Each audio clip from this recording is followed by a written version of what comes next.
How familiar were you with the Thomas Hardy book before you thought of filming this movie?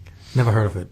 No? No, it's not on our curriculum back in Denmark, and I was familiar, obviously, with Thomas Hardy and some of the previous films, but I read the script from another point of view than any Brit would have done, and I fell deeply in love with it instantly. Mm-hmm.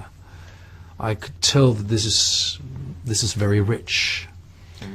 It actually humbled me. I thought, this is really great. This must be coming from a very great author, and it didn't leave my mind, and that's one of the signs that when I decide to pursue something. Mm-hmm. Was it also, I guess, also a lot about the characters, I guess, because this is a very modern woman in older days, let's say. So how fascinating was her journey for you? I think all the characters stood out very, very richly and moving to me, and the portrait of this woman was surprisingly modern. Mm-hmm. He must have been a very visionary man, Thomas Hardy, or life doesn't change. That's another alternative explanation. Mm-hmm. He gave us a very, I think, rich and truthful description of the dilemma of being a woman, one of the dilemmas, between being, strong, independent, and yet devoted to a man, on the other hand. And that whole struggle of maintaining her independence throughout the film, having all these suitors, to me was a very interesting and, yes, very modern portrait of a woman. Mm-hmm.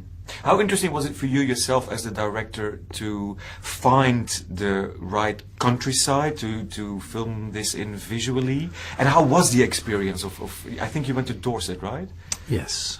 Reading the book, there's like, in the description of Oak, there's 8 pages description of the country, mm-hmm. Of the fields surrounding him. And this becomes part of him in the most beautiful way, in a way that you can never replicate on a screen. But you can, as a filmmaker, be inspired from it.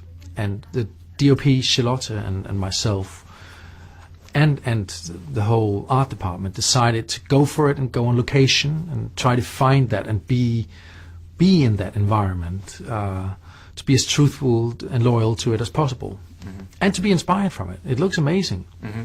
It absolutely does. Were the elements kind to you? Was the weather okay? Because, the weather in English countryside... On some days, the elements was playing around with us a little bit. A day full of sheep and rain can be a bit much for a Dane like me.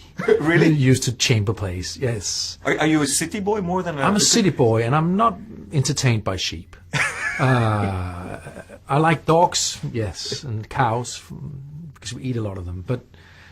But sheep I find boring. Anyway. And difficult to direct, maybe. Well, we became friends at the end. And they sort of started to act in our way, and I ended up loving them somehow. But okay.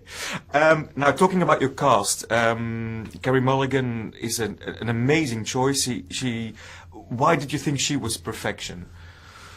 Carey Mulligan has a beautiful combination of strength, smartness, intelligence, and fragility, vulnerability. Mm-hmm. And I find that very lovable, and I find that very associated with Bathsheba, as the character is called in the book and the film. And then she's done some very smart choices in her career.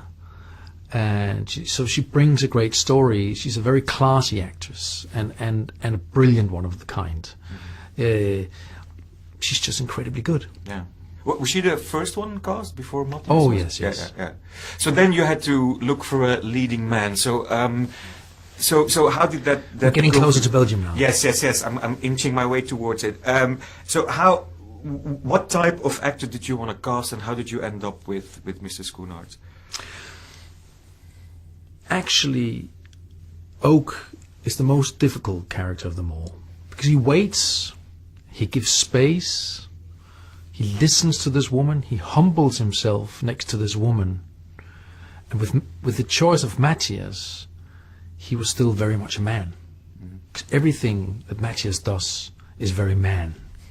He's so full of testosterone. He's such a big chunk of a man and such a calm personality. So that combination I felt was very strong. And he's a very sensible actor at the same time. So the combination of the character Oak and Matthias, for me, was just spot on.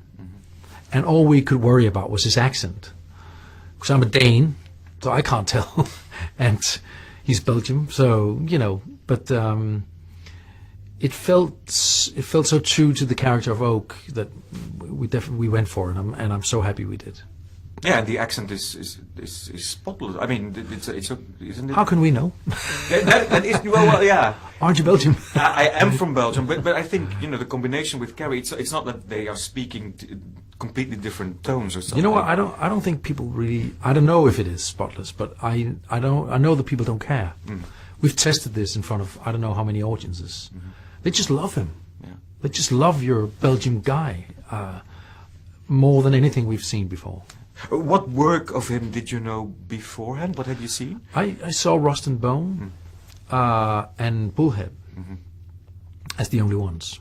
And then I met him several times and liked him. He's such a great guy.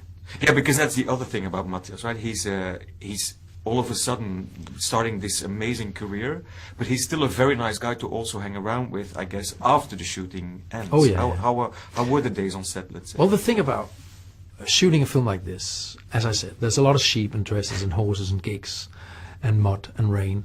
So there's a lot of waiting. And I hate waiting. And Matthias hates waiting.